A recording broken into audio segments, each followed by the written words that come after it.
Assalamualaikum warahmatullahi wabarakatuh. Perkenalkan, saya Alvina Fadia Rahma, mahasiswi Pendidikan Teknik Bangunan Universitas Negeri Jakarta. Pada kesempatan kali ini, saya akan membahas tentang apa itu case-based learning atau pembelajaran berbasis kasus. Ada yang udah tahu belum sih apa itu case-based learning? Jadi, menurut Syafarina, tahun 2017, case-based learning merupakan pendekatan pembelajaran yang bersifat konstruktivisme. Nah, masalah-masalah yang disajikan dalam case-based learning ini berupa kasus atau masalah yang nyata.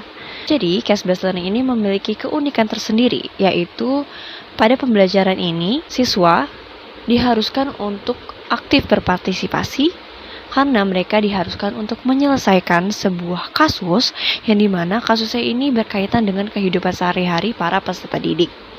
Sehingga materi yang akan diterima itu akan lebih terserap kepada peserta didik. Ngomong-ngomong tentang kasus, agak mirip ya dengan masalah. Tapi sebenarnya case-based learning dan problem-based learning itu berbeda loh. Apa sih bedanya? Jadi pada case-based learning, masalah yang disajikan atau kasus yang disajikan itu merupakan masalah yang nyata atau berkaitan dengan pengalaman para peserta didik. Sedangkan pada problem-based learning, guru tidak harus menyajikan masalah atau kasus yang nyata. Jadi, guru bisa saja membagikan atau menyajikan banyak macam model dari masalah-masalah yang akan dipelajari. Walaupun berbeda, CBL dan juga PBL ini memiliki kesamaan manfaat yang sama. Yang pertama, siswa dapat lebih menguasai materi. Kenapa? Karena materi yang diberikan tidak hanya berupa teori, melainkan sebuah kasus atau masalah.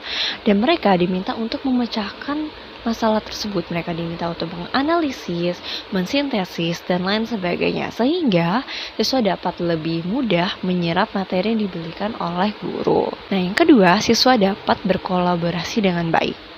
Karena pada umumnya PBL atau CBL ini dilaksanakan dengan melakukan diskusi kelompok, yang artinya para peserta didik akan memiliki interaksi yang baik, hingga itu akan meningkatkan kemampuan kolaborasi para peserta didik. Yang ketiga adalah siswa dapat berpikir kritis. Kenapa?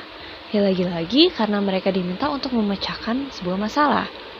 Sehingga mereka diminta untuk berpikir kritis, mencari informasi yang betul, yang valid, dan lain sebagainya.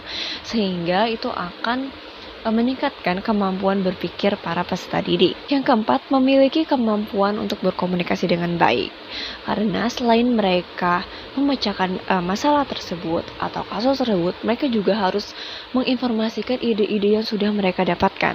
Mereka harus mengkomunikasikan apa yang sudah mereka diskusikan atau hasil-hasil karyanya. Sehingga itu dapat mengembangkan atau meningkatkan kemampuan berkomunikasi para peserta didik. Yang kelima adalah siswa dapat meneliti dan menganalisis dengan baik. Kenapa? Ketika mereka memecahkan sebuah masalah, mereka diminta juga untuk mencari informasi yang valid.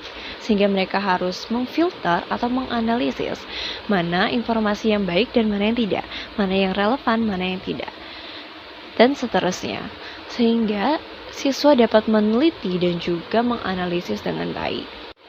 Nah, jadi sekarang udah tahu ya apa itu case-based learning dan juga perbedaannya dengan problem-based learning, serta manfaat-manfaat dari diterapkannya problem-based learning ini. Nah, sekarang gimana sih cara kita untuk menerapkan pembelajaran ini? Jadi, problem-based learning maupun case-based learning memiliki sintaksnya sendiri atau langkah-langkah pembelajaran. Yaitu yang pertama, ada orientasi peserta didik pada sebuah kasus atau masalah.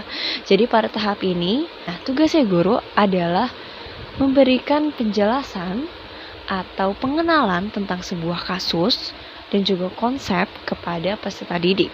Nah, ketika mereka sudah paham atau sudah kenal dengan kasus yang akan mereka pecahkan, selanjutnya akan masuk ke tahap di mana guru harus membimbing para peserta didik untuk menyelidiki kasus tersebut.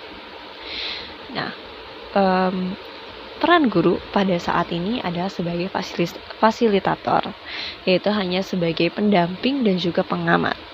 Guru tidak lagi berperan sebagai center atau pusat karena pada saat mereka memecahkan kasusnya atau masalah, Yang akan menjadi pusat perhatian itu adalah para peserta didiknya sendiri. Kemudian ketika mereka sudah memecahkan masalahnya, peserta didik akan diminta untuk mengkomunikasikan hasil analisis dari kelompok mereka atau hasil diskusi gitu yang mereka dapatkan dari pemecahan kasus satu masalah ini. Jadi sekarang teman-teman udah tahu ya apa itu case based learning dan juga perbedaannya dengan problem based learning, manfaatnya serta sintaks pembelajarannya.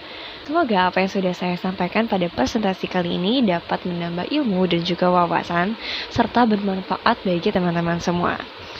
Kurang lebihnya mohon maaf, wabillahi taufiq wal hidayah. Wassalamualaikum warahmatullahi wabarakatuh.